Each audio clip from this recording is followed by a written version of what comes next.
Hello, this is Ron Paul with your weekly update for December 24th. The senseless and horrific killings last week in Newtown, Connecticut reminded us that a determined individual or group of individuals can cause great harm no matter what laws are in place.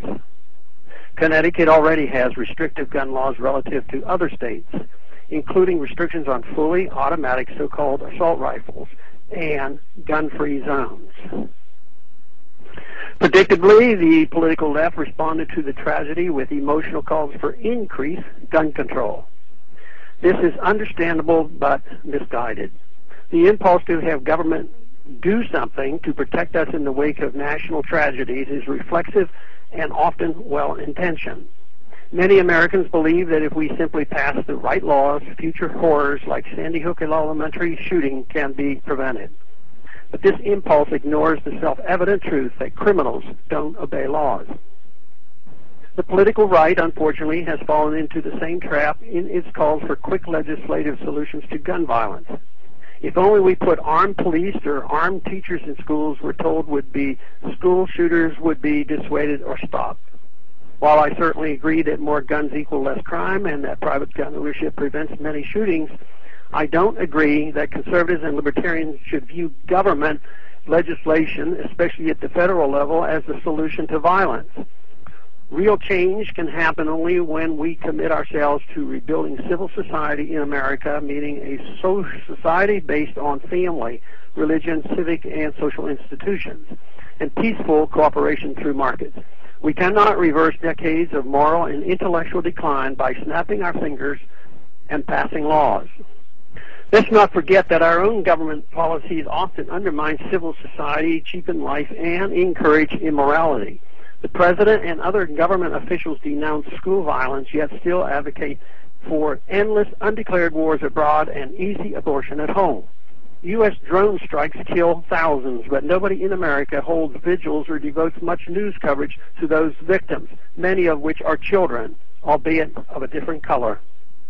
Obviously, I don't want to conflate complex issues of foreign policy and war with Sandy Hook shooting, but it is important to make the broader point that our federal government has zero moral authority to legislate against violence. Furthermore, do we really want to live in a world of police checkpoints, surveillance cameras, metal detectors, X-ray scanners, and warrantless physical searches? We see this culture in our airport. Witness the shabby spectacle of once proud, happy Americans shuffling through long lines while uniformed TS agents bark orders. This is the world of government-provided security, a world far too many Americans now seem to accept, even endorse. School shootings, no matter how horrific, do not justify creating an Orwellian surveillance state in America. Do we really believe government can provide total security? Do we want to involuntarily commit every disaffected, disturbed, or alienated person who fantasizes about violence? Or can we accept that liberty is more important than the illusion of state-provided security? Government cannot create a world without risk, nor would we really wish to live in such a fictional place.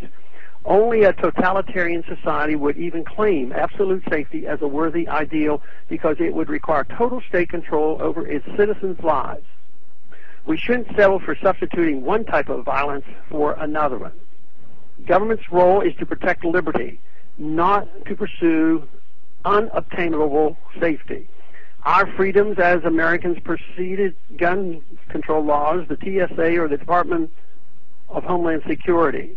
Freedom is defined by the ability of citizens to live without a government interference, not by safety. It is easy to clamor for government security when terrible things happen, but liberty is given true meaning when we support it without exceptions, and we will be safer for it. Thanks for calling this update. The new update is placed on this number, 888-322-1414 every Monday.